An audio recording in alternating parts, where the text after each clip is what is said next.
seperti biasa. A'udzubillahi minasyaitonirrajim. Bismillahirrahmanirrahim. Alhamdulillahirabbil alamin. Wassalatu wassalamu ala asyrafil anbiya'i wal mursalin wa ala alihi wa sahbihi ajma'in. Allahumma aftah alaina hikmataka wa anshur alaina min khazaini rahmatika ya arhamar rahimin.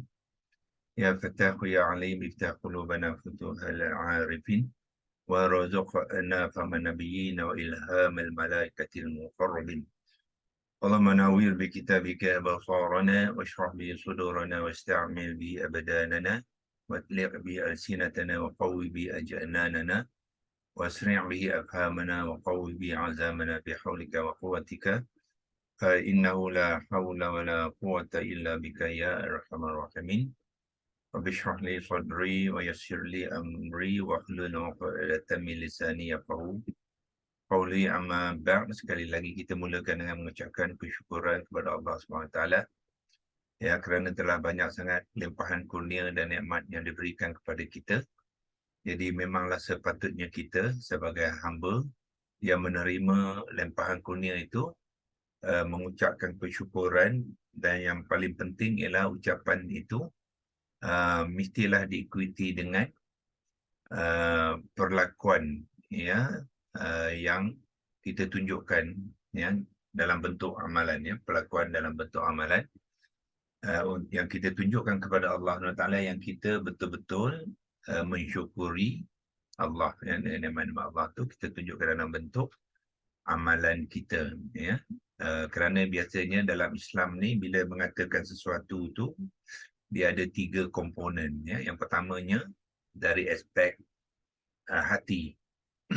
Yang sesuatu yang kita terima tu kita terima dengan hati yang bersih dan ikhlas. Yang keduanya kita terjemahkan dalam ucapan, ya, dan ketiganya dibuktikan dengan amalan. 3 perkara komponen tu mesti ada, barulah package, ya, amalan kita itu melengkapi, ya. Kalau kita setakat kita kata ucap saja tapi perbuatan kita tidak melambangkan ucapan, dia akan bercanggah. Jadi dia package dia tak komplit, ya. Begitu juga kalau kita kata kita mensyukuri, so apakah tindak tanduk kita, perbuatan kita, perlakuan yang kita lakukan setiap hari itu melambangkan kita mensyukuri nikmat Allah. So dia mesti selaras, ya, insyaAllah, dan diikuti dengan hati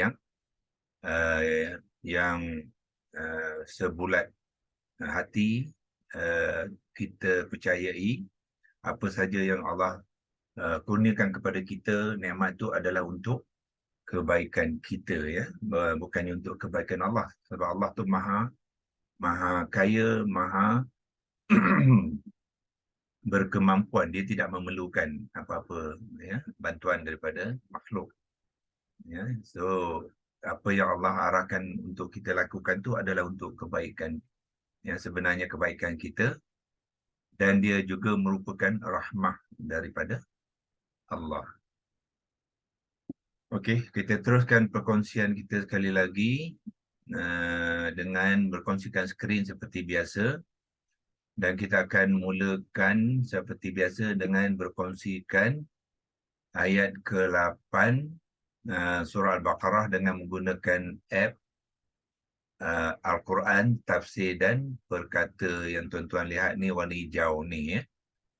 Kalau bahasa Inggeris dia Al-Quran Tafsir by Words, ya. So sekarang ni kita, alhamdulillah, semalam kita telah pun tamat berkongsikan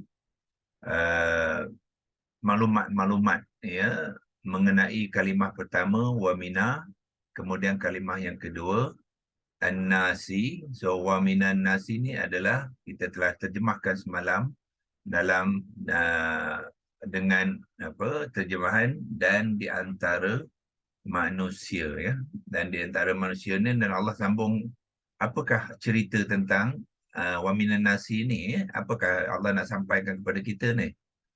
So Allah mengatakan di antara manusia ni, dan Allah mengatakan mayyaqu, ya, mayyaqulu. So kita lihat man ni adalah kalimah yang ketiga ya. So app ni boleh membantu kita ya. Kita tekan saja di man tu, dia akan beri maklumat tentang kita lah ya. Yang pertama sekali dia memberitahu kita dia adalah kalimah yang keberapa di dalam ayat itu. Dia adalah kalimah yang ketiga ya. Kalimah yang ketiga di dalam ayat yang ke-6 dan surah yang kedua Al-Baqarah. Itu maklumat yang pertama sekali yang dicatatkan oleh app ni kepada kita. Kemudian dia memberi kalimah itulah ya, iaitu man ya. Man, kalau tuan-tuan tengok di sini, man ni adalah diambil daripada potongan ayat. Jadi non sepatutnya disukunkan ya. Maknanya kalau kita menulis man tanpa ayat kalimah selepasnya, kita perlu tulis dia dengan ejaan yang sebenar, iaitu min fathah dengan non yang sukun ya. So ini cara kita membaca app ni ya. Jadi di sini dia mengambil man ni daripada ayat tu. Memang di dalam ayat tu non tu telah sukunnya telah dihazafkan ya, dihilangkan kerana dia terbabit dengan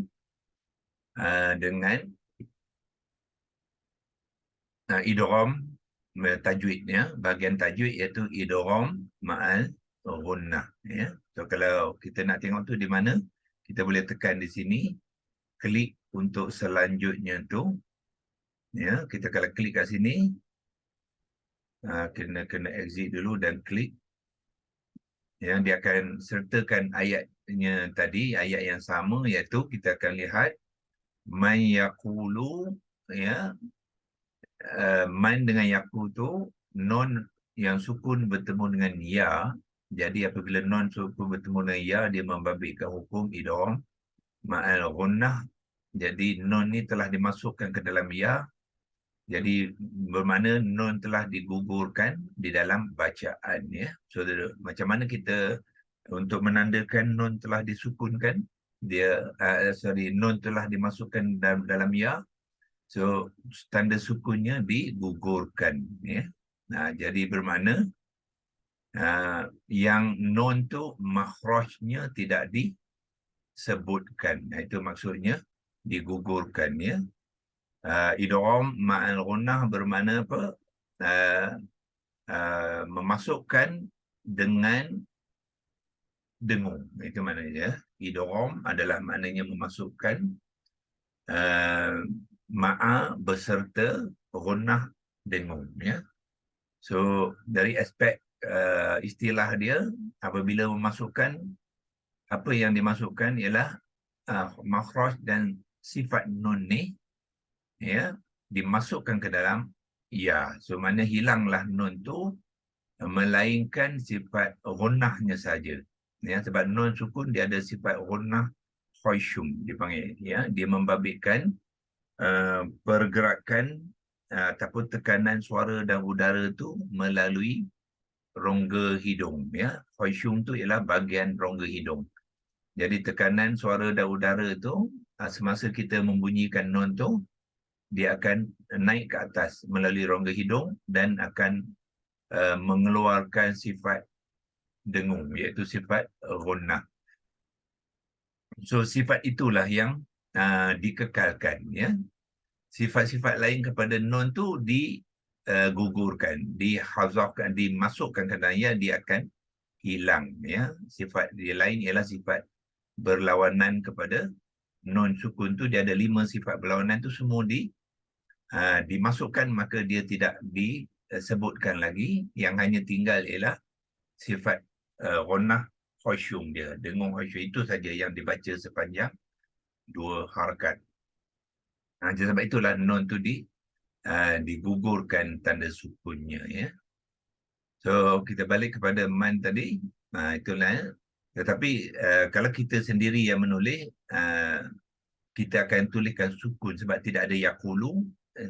Maknanya dalam dalam paparan ni, di sini tidak ada yaqulu, jadi kita kena sukunkan dia. Itu makna kita back to the original dia lah, ya. Kita pergi kepada kalimah asalnya ialah mim baris atas dan non yang bersukun, ya. Cuba kita lihat man ni. Apakah maklumat lagi yang diberi? Dia kata apa dia? Kata ganti tak tentu, ya. Kata ganti tak tentu. Apa dia? Apanya kata ganti tak tentu ni, ya? Mungkin kurang faham sikit ya. Kadang-kadang apa yang diterangkan dalam istilah yang digunakan dalam app ni, ya, app ni dibangunkan oleh rakan-rakan kita di United Kingdom, ya. Kemungkinan pelajar dan juga rakan-rakan sahabat kita United Kingdom yang berbagai bangsa. Tetapi apabila nak menggunakan bahasa Melayu, nak menggunakan terjemahan dalam bahasa Melayu, mereka menggunakan bahasa Indonesia, ya. So yang tuan-tuan lihat ni ialah bahasa Indonesia, penerangan dia, dan terjemahan tu pun juga bahasa Indonesia, bukannya bahasa Melayu, ya. Okey. Jadi macam mana kita nak mengenal, nak memahaminya, ya, iaitu kata ganti tak tentu. Apa dia tu? Ya?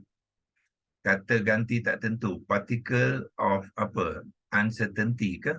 Ya, so tak jelas, ya. So apa yang kita boleh buat? Kita boleh bantu dengan korpus, ya, bahan digital Al-Quran yang kedua, ya. So kita padamkan tanda arrow ni. Jadi sekarang ni kita lihat di dalam korpus, dia ada maklumat yang diberikan ialah, besarkan sikit, isim mausul. Ya.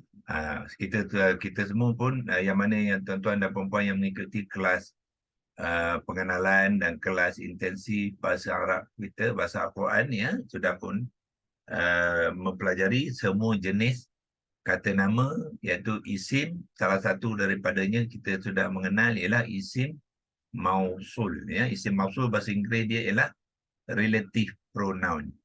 Jadi itulah yang sepatutnya yang diterangkan di sini dalam bahasa Melayu, ya. So maknanya kalau kita nak terjemahkan relative pronoun tu apa dia? Kata ganti nama berkaitan. Ya, kata ganti nama kaitan ataupun berkaitan. Mungkin kata ganti nama kaitan, ya, ataupun kata nama kaitan. Itulah yang dimasukkan dengan isim mausul. Bermakna apa? Ya, dia akan mengaitkan cerita sebelumnya dalam ayat itu kepada cerita yang selepasnya. Itu dimasukkan relative pronoun. Cuba kita melayukan, ya, maklumat ni, ya. Tengok apakah translate ke Melayu. Okey. So dia kata sini ialah kata ganti nama relative, ya, relative noun, kan. Kita cuba English sekali balik semula. Relative, di sini pun relative pronoun, ya. Jadi Melayu dia kata ganti nama relatif. Yang ni lebih apa? Lebih kita faham sikitlah, ya. Tapi mungkin tak jelas. Melainkan kita terangkan definisi apa dia dimasukkan kata ganti nama relatif, iaitu isim mausul ni. Yang belakangan tu adalah Arab dia lah, isim mausul. Ataupun kalau kita mengejanya dengan baris, dia akan berbunyi apa? Ismun mausulun. Ismun mausulun, ya. Ya, so dia adalah, kalau kita tengok di bawah ni ada ayatnya yang sama tadi, iaitu dia berfungsi man ni, ya. Man ni kita arrowkan dia, ya. Dipanggilkan relatif pronoun tu maknanya dia nak menceritakan, ya. Nak menceritakan cerita sebelumnya, ambil kotakkan, iaitu apa? Wa minan nasi ni cerita sebelumnya. Ya. Siapakah orang yang nak diceritakan tu ialah wa minan nasi. Dan dia nak ceritakan apa halnya wa minan nasi ni, apakah cerita dia. Ya. So ceritanya yang di ayat selepas man, ya, iaitu bermula dengan yaqulu. Ya, yaqulu dan seterusnya amanna billahi wa bil yaumil akhiri wa ma hum. Maknanya keseluruhan sampai ke hujung ayat itu adalah cerita tentang wa minan nasi tadi. So man ni dipanggilkan isim mausul. Jadi cerita kepada wa minan nasi ni ialah yaqulu sampai ke bimu'minin ini dipanggilkan silah. Ya, silah. Shad, lam, ta, ya.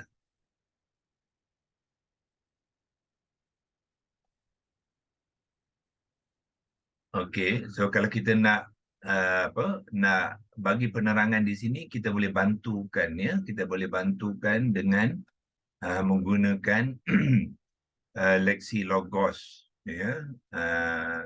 Sebab kita nak gunakan Arab, ya. Kalau kita nak Rumi pun boleh, ya. So kita gunakan leksi logos. Kita pergi ke Chrome dan kita ambil leksi logos dan kita typekan, ya. Cerita itu dipanggil dia apa?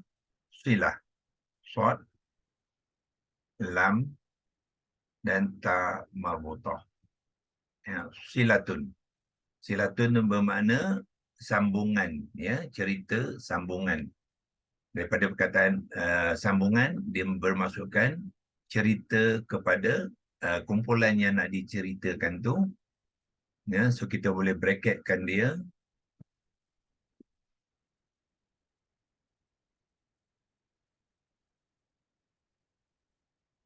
Dan kopikan dia, bawa ke tempat tadi, iaitu di Quranic Conversion. So kita letakkan di bahagian atas ni, pastekan dia.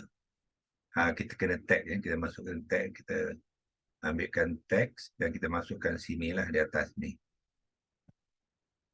Ya. So yang ni dipanggilkan silah. Ya. Cerita yang nak dikaitkan oleh man ni ialah dipanggilkan silah sambungan dia. So keseluruhan ayat ni silah, kalau kita nak lebih tepat ni, kita boleh gunakan kaedah jumlah silah. Ya. Kita masukkan ayat, dimaksud dia ayat silah, ya.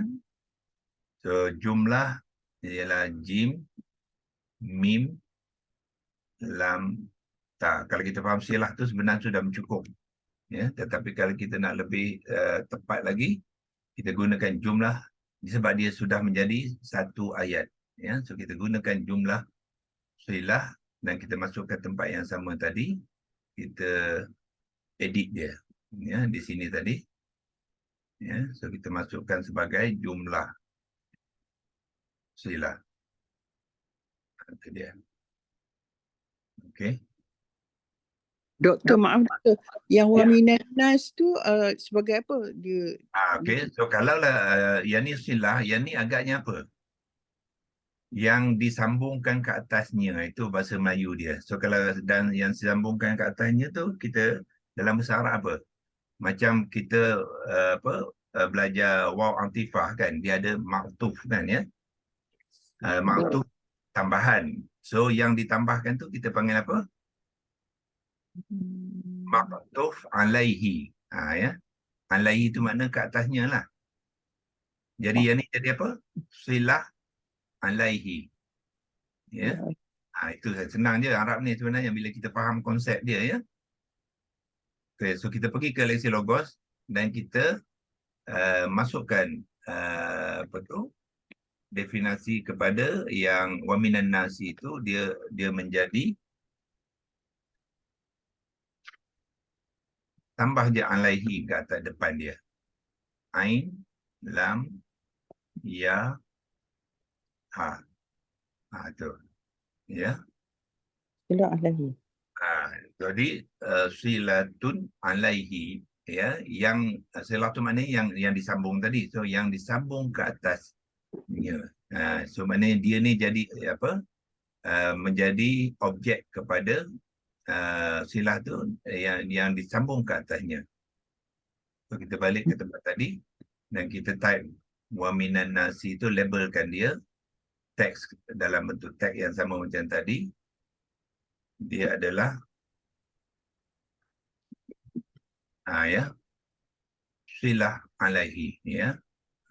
Silatun alaihi. Okay. Jadi man ni ialah isim mausul. Jadi kita type kat itu, ataupun kalau kita nak guna ni pun boleh lah, ya. Kita type lah elok supaya dia masuk penerangan tu di tengah tu. Kita balik kepada leksi logos dan kita masukkan isim mausul. Isim mausul adalah hamzah wasal, sim dengan mim. Mim, waw, shad, wa, lam, isim mausul. Ya. Supaya kita lengkap maklumat dia, kita masukkan tiga-tiga sekali. So dari segi struktur ayat tu kita sudah dapat mengenalnya, ya, gunakan tag yang sama dan labelkan dia belah atas ni. So kita dapat 3 maklumat yang lengkap tu, ya.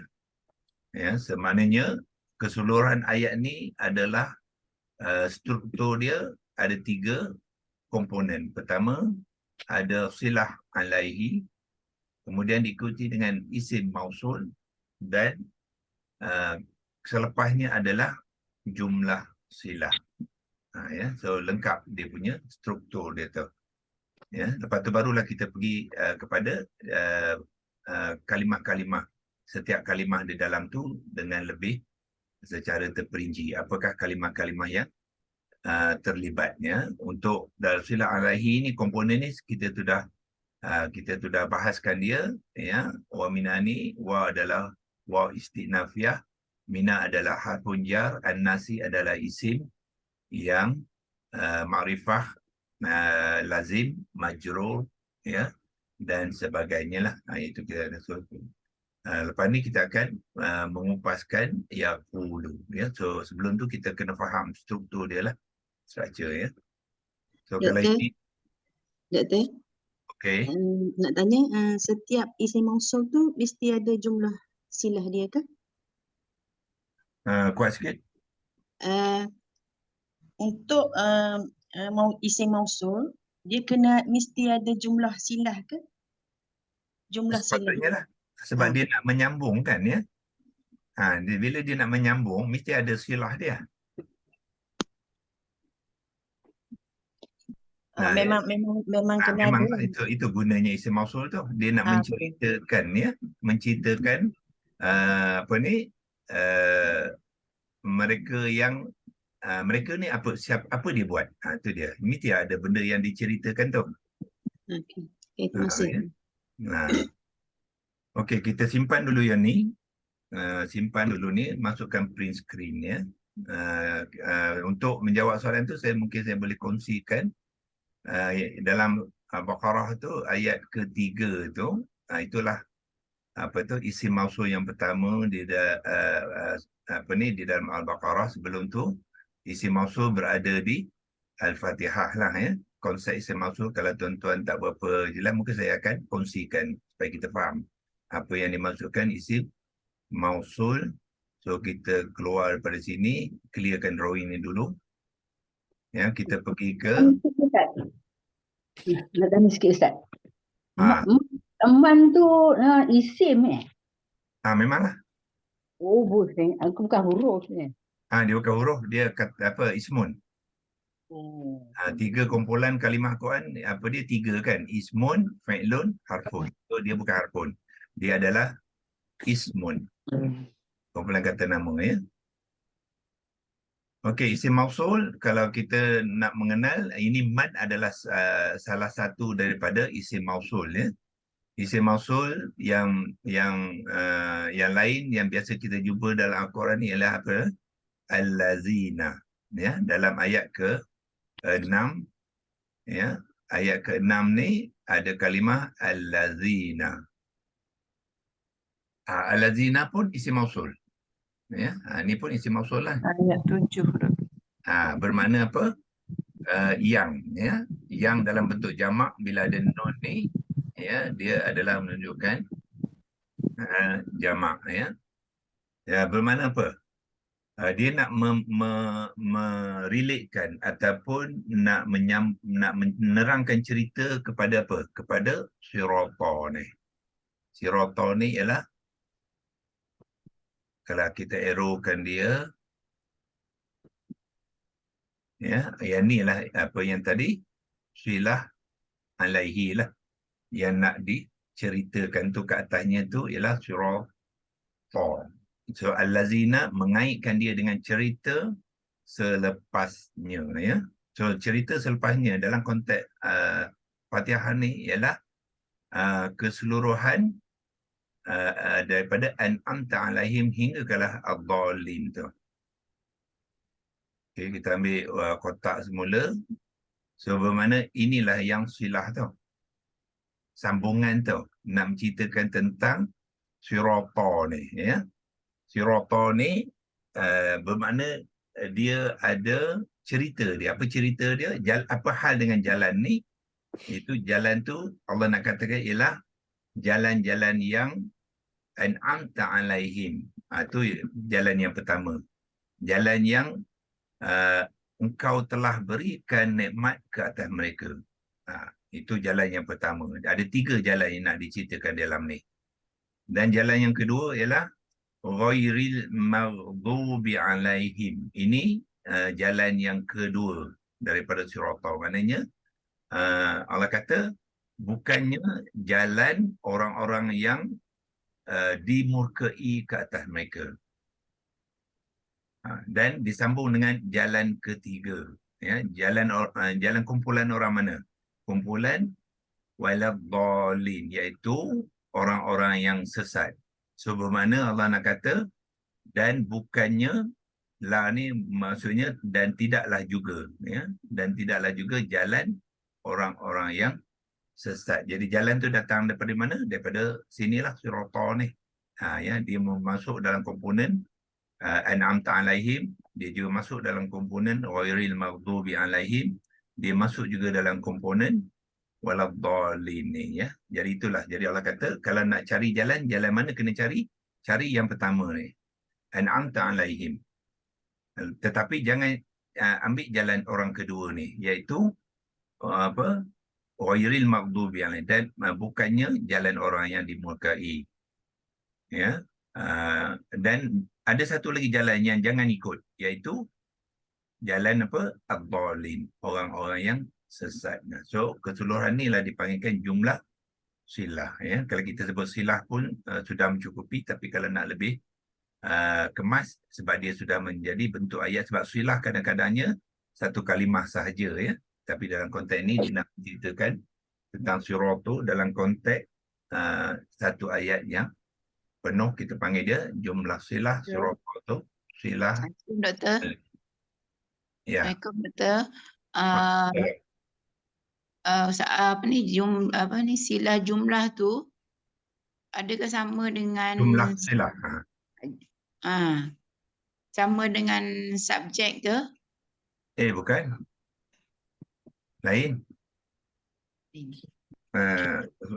Silah, jumlah silah apa? Ayat sambungan cerita. Ayat sambungan cerita kepada sirata tu. Yang menyambung, yang mengaitkan ayat tadi ialah isim mausul. Isim mausul. Tak sama. Saya ingat sirata tu objek dan silah jumlah tu subjek. Bukan. Ya, dalam konteks ni dia bukanlah. Dia objek maksudnya ialah bukan objek kepada kata kerja ya. dia objek dalam konstruk ni, dalam apa pembinaan ayat ni. Dialah yang nak diceritakan oleh silah tu. Silah tu menceritakan ke atas siapa? Sirata. Itulah ya, di dalam konteks itu ya. Okey.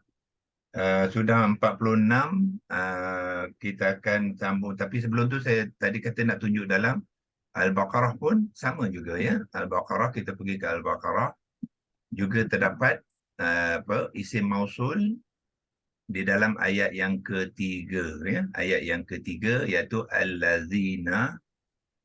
Allazina, kita kotakkan dia, mana kotak yang ni?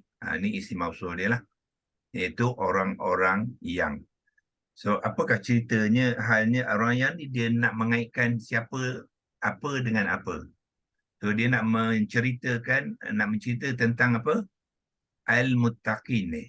Sebelum tu ya, di hujung ayat yang kedua tu ada kumpulan manusia yang Allah kata Al-Muttaqin ya.